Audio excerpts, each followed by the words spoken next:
जय श्री श्याम। राधे राधे। किरदा फैमिली में आप लोगों का स्वागत है। आज मैं आपसे एक छोटी सी स्टोरी मैं पढ़ रही थी भागवत में, तो मुझे वो स्टोरी अच्छी लगी। वैसे तो मैं सुनती हूँ, यूट्यूब चला के सुनती हूँ। मृदुल शास्त्री जी से मैं हमेशा हर महीने उनसे भागवत सुनती हूँ। जब भी मुझे लगता है ना, हर महीने, वैसे मेरा रूटीन है, मुझे हर महीने भागवत सुननी है। होता ना, बॉडी को रिचार्ज करने के लिए कुछ चाहिए होता है, तो मुझे स्ट्रेंथ मेरे ठाकुर जी से ही मिलती है। तो मैं उनके टच में रहना चाहती हूँ। तो मतलब होता है ना, कभी कभी हम रोज़मर्रा के काम में इतने बिजी हो जाते हैं, काफ़ी लंबा गैप हो जाता है, ना तो हम टेम्पल जा पाते ना ये। तो मैं क्या करती हूँ, हम लोग कहीं तो जा नहीं पाते, तो मैं क्या करती हूँ, हर महीने मैंने नियम बना रखा है, मैं भागवत सुनती हूँ। हर महीने 7 डेज लगातार कंटिन्यू काम भी करती रहती हूँ, सुनती भी, मतलब सुनना है मुझे इस तरह से। तो मैंने कथा पढ़ रही थी मैं भागवत में, ये एक तो ये भोले बाबा जी जो पार्वती माता को एक अमर कथा सुना रहे होते हैं। और अमर कथा कोई नहीं है, ये भागवत है, श्रीमद् भागवत के बारे में ही बता रहे थे। एक्चुअली माता का सुनने, माता जी का, पार्वती माता जी का सुनने का मन हुआ, तो उन्होंने भोले बाबा जी से बोला, तो उन्होंने सुनाना प्रारंभ किया ये अमर कथा। तो उन्होंने 3 बार ताली बजाते कैलाश पे, तो वो सबको बोल देते जाने के लिए, तो पूरा कैलाश खाली हो जाता है। वहाँ पर खाली तो हो जाता है, घोंसले में एक तोते का बच्चा होता है, अंडा होता है, बच्चा नहीं है, अभी पूरी तरह से बना नहीं होता। जैसे ही भागवत शुरू करते हैं, उस भागवत के प्रभाव से ना वो मतलब अंडे के अंदर जान पड़ जाती है। और फिर जब भी जैसे वो जान पड़ जाती है, और उसमें से ना वो तोते का बच्चा निकल के वो उड़ के ना वो पेड़ के यहाँ बैठ जाता है।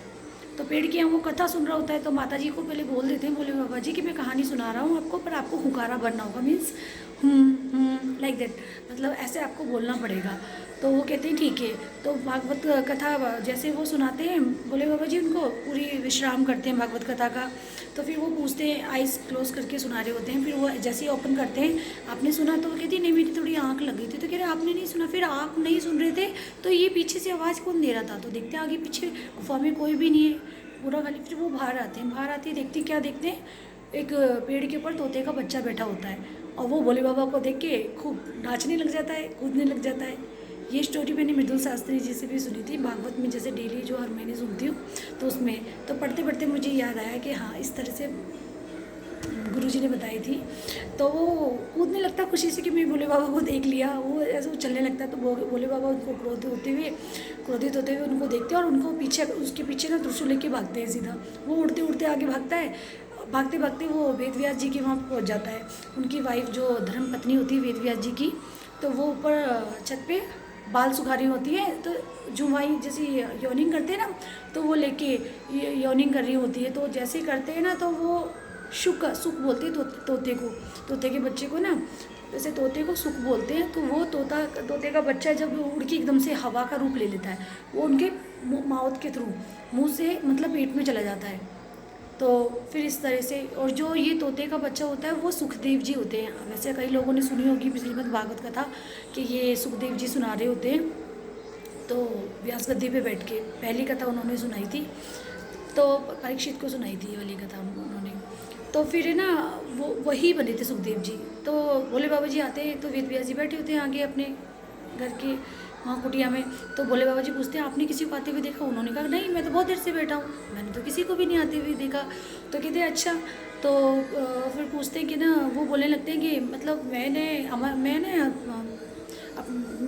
प्रिय को, पार्वती जी को कथा सुना रहा था मैं, अमर कथा। तो वो तोते के बच्चे ने सुन ली, तो वो निकल गया इधर को। तो मुझे लगा यहाँ आया होगा, कह रहे नहीं, यहाँ तो कोई नहीं आया, मैं बहुत देर से बैठा हूँ। कह रहे अच्छा, तो मैं उसको अब छोड़ूंगा नहीं, वो मेरा शत्रु है। तो कह रहे, फिर वो हंसने लगे वेद व्यास जी, कह रहे भोले बाबा जी आप तो बिल्कुल भोले हो। एक्चुअली आपको पता है आपने अमर कथा सुनाई, तो वो अमर हो गया होगा। तो उन्होंने सोचा अरे हाँ, ये तो अमर हो गया तोता। तो फिर वो कहने लगे हाँ, अब तो हम कुछ भी नहीं कर सकते तो उस तोते का। तो कह रहे हाँ। फिर भोले बाबा क्या, ये तो मैंने ध्यान ही नहीं दिया। तो फिर देखो, सभी देवी देवता इतने खुश होते हैं, पुष्पों की वर्षा होती है, भोले बाबा जी जब जा रहे होते वहाँ करने लगते पुष्पों की वर्षा। तो वो जो सुख होता है, वो वेद व्यास जी की जो धर्मपत्नी होती है उनके ही बेटे होते हैं, उनके बेटे हैं ये सुखदेव जी वेद व्यास जी के। तो 12 साल तक वो उनकी पत्नी के गर्भ में रहे थे। 12 साल हो जाते तो वो उनका टाइम ज़्यादा लंबा हो गया, तो फिर व्यास जी को टेंशन हो रही होती है, तो फिर वो द्वारकाधीश जी के पास जाते हैं। द्वारकाधीश जी के पास जाने के बाद बोलते हैं, माधव आप देखिए 12 साल हो गए उस मेरे पुत्र जो भी है गर्भ में मेरी धर्मपत्नी के, तो अभी तक नहीं हुआ कुछ भी। तो वो कहते हैं ठीक है। तो माधव बोलते आपके जो भी पुत्र होगा, उन्होंने बता दिया आपके पुत्र होगा, उनको मेरी माया कभी भी परेशान नहीं करेगी, उन्होंने बोला। तो कह रहे ठीक है। वो आ जाते हैं। जैसे ही वो आते हैं फिर उनकी पीड़ा शुरू हो जाती है उनकी पत्नी को, तो वो प्रकट होते हैं। सुखदेव जी जन्म नहीं लिया उन्होंने, वो प्रकट होते हैं। जैसे ही प्रकट होते हैं वो सीधा अपना, माता जी का भी नहीं देखते फेस, किसी का नहीं देखते, वो सीधा निकल जाते हैं। तो वेद व्यास जी पीछे से आवाज़ देते हैं, पुत्र सुनो, पुत्र सुनो, रुको बेटा रुको। वो बिल्कुल निकल जाते हैं। वहाँ आगे निकलते रहते हैं तो वहाँ पेड़ पौधे भी होते हैं, और तो पेड़ पौधे कहते हैं वेद व्यास जी आप क्या कह रहे हैं, हमारे पुत्र भी होते हैं, हम तो ऐसे ही देते थे। मतलब मीन्स पेड़ पौधा का मतलब था जैसे कि वहाँ सेब का पेड़ है तो वो फ्रूट्स देते हैं उनके, तो वो पुत्र हुए ना, सभी ले जाते हैं, वो देते हैं। और जैसे ही फल निकलता है पेड़ पे वो कोई और खा लेता है। तो वो बोलते हैं हमारे तो हमने कभी देखे भी नहीं, तुमने देखा तो सही अपने बेटे को, पुत्र को। तो वो आवाज़ देते हुए जाते हैं, नहीं सुनते। वहाँ देवकन्या नदी भी सरोवर में स्नान कर रही होती है। तो सुखदेव जी तो निकल जाते हैं, वेद व्यास जी आते पीछे से तो आवाज़ देते हुए। तो वो दिखते हैं सडनली वो वेद कन्या, तो क्या करते हैं वो कहते हैं वस्त्र लाओ, ढको ढको ढको, इस तरह से बोलने लगती है। तो वेद व्यास जी बिल्कुल देख के मतलब सरप्राइज़ हो जाता है कि मतलब मुझे देख के एक युवा इंसान गया है, उसको देख के नहीं इन्होंने कहा वस्त्र से ढको ढको अपने आप को, मुझे देख के वृद्ध व्यक्ति को देख के आप ऐसे कह रहे हैं। तो उन्होंने कहा कि अरे विधवा जी आप तो इतने ज्ञाता हो, आपको नहीं पता, आप देखो नर और नारी में भेद कर सकते हो, आपके लिए सब कुछ है, पर सुखदेव जी तो पर ब्रह्म है, उनके सामने क्या पर्दा करेंगे, वो तो ब्रह्म रूप है ना। तो इस तरह से ये छोटी सी स्टोरी मुझे इतनी अच्छी लगी। फिर वो जब निकल जाते हैं, नारद जी ने वेद व्यास जी को ये भागवत जी का ज्ञान दिया था विस्तार करने के लिए।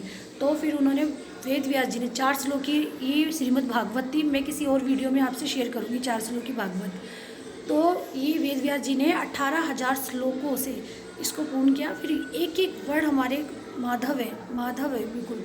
और जो मृदुल शास्त्री जी, जब मैं इनसे ये कथा सुन रही होती हूँ तो मुझे ऐसा लगता है कि वो पान करा रहे हैं कथा का, इतना आनंद आता है उनकी कथा में मुझे सुनने में। मैं अकेली होती हूँ, ऐसा नहीं है कि मेरे साथ कोई है, बहुत सारे लोग हैं। मैं अपना काम करती हूँ डेली रूटीन का, बट मैं अपने साथ काम के साथ साथ ये स्टोरी सुन रही होती हूँ। ऐसा नहीं कि मैं बैठ के 3-4 घंटे के लिए सुन रही हूँ अलग से, नहीं, उसके साथ साथ मेरा काम भी चलता रहता है। तो मेरी स्टोरी इस तरह से, मेरी ये कथा मेरी इस तरह से पूरी होती है हर महीने की। तो इस तरह से फिर वेद व्यास जी ने सुखदेव जी को दिया, सुखदेव जी ने ये परीक्षित को ये पहली बार सुनाई थी। फिर उन्होंने बताया था कि इस तरह से सुनाया उन्होंने फर्स्ट टाइम। तो इस तरह से ये कथा ये पर्सन यहीं कंप्लीट होता है।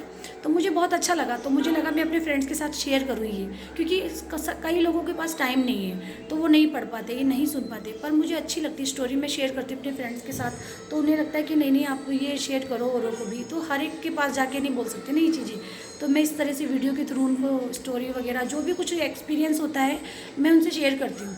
तो आपको अगर वीडियो अच्छी लगी तो प्लीज़ लाइक और सब्सक्राइब कीजिएगा। अपने एक्सपीरियंस शेयर करना है मुझे, ऐसा कुछ नहीं कि मुझे वीडियो बनाना है, कुछ करना है, बस जो मैं डेली रूटीन के थ्रू जो मैं टाइम निकाल पाती हूँ अपने गोविंद के लिए वो शेयर करती हूँ। और मेरे एक्सपीरियंस से मुझे पता है ठाकुर जी की ब्लेसिंग हमें मिल रही है, तो आप लोगों को भी मिले। ये स्टोरी छोटी छोटी स्टोरी होती हैं, हम अपने बच्चों को सुना सकते हैं जिससे कि उनका इंटरेस्ट बढ़े इसमें, पूजा में, ठाकुर जी में, उनसे प्रेम बढ़े। तो इस तरह से, क्योंकि हम ज़बरदस्ती फोर्सफुली बच्चों को नहीं करा सकते कुछ भी, तो इसलिए छोटी छोटी स्टोरी उनको बताएंगे। हम लोग घर में पूजा करेंगे तो हमारे बच्चे भी सुनेंगे, करेंगे इस तरह से पूजा। तो ये वीडियो ज़्यादा लंबी ना हो, इसीलिए मैं नेक्स्ट वीडियो में आपको ये 4 श्लोक की भागवत दूंगी। डेली सुनना, या तो किसी जगह ऐसा लिख लेना जिसे आप डेली इसे पढ़ो, तो उसे हमें पूरी भागवत का फल मिलता है। तो हमारे गुरुजी मृदुल शास्त्री जी बोलते हैं चाहे एक ही वर्ड पढ़ो, आप एक ही श्लोक पढ़ो, पर पढ़ो 4 श्लोक में से। तो इस तरह से तो आप लोग भी कोशिश करें कि हाँ भी सुनने के लिए अपने बच्चों को भी इन्वॉल्व करें, स्टोरी सुनाए छोटी छोटी। बस छोटा सा एक्सपीरियंस आपके साथ शेयर करना चाहती थी, बस और कुछ नहीं। जय श्री राम। आज की वीडियो के लिए इतना ही काफ़ी है। नेक्स्ट वीडियो में मैं आपके साथ और भी छोटी छोटी स्टोरियाँ हैं काफ़ी, जो लगती है मुझे कि मैं आपके साथ शेयर करूं, तो मुझे अच्छा लगता है। मैं अपने बच्चों को भी, मेरे भी 2 बच्चे हैं, तो मैं उनको सुनाती थी शुरू से, छोटे थे जब से, तो उनको इंटरेस्ट आता था इनमें, तो उनको काफ़ी चीज़ें पता है तो इस बारे में। तो मैं चाहती हूँ आप लोग भी अपने बच्चों को इस तरह से ही बताएं। तो हम नहीं बताएंगे तो कौन बताएगा, क्योंकि बच्चे देख के तो नहीं सीखेंगे, हमसे सुन के सीखेंगे, हमें देखेंगे तो करेंगे वो। फोर्सफुली नहीं बेटा आपको करना है, इस तरह से नहीं हो सकता ना। तो इसीलिए तो वीडियो आपको अच्छी लगी हो तो लाइक करना, थोड़ी सी बड़ी हो गई है उसके लिए क्षमा चाहती हूँ, पर नेक्स्ट वीडियो में मैं आपको ज़रूर आपके साथ शेयर करूँगी और एक स्टोरी ठाकुर जी के साथ और अपनी एक्सपीरियंस जो भी होगा आपके साथ शेयर करूँगी।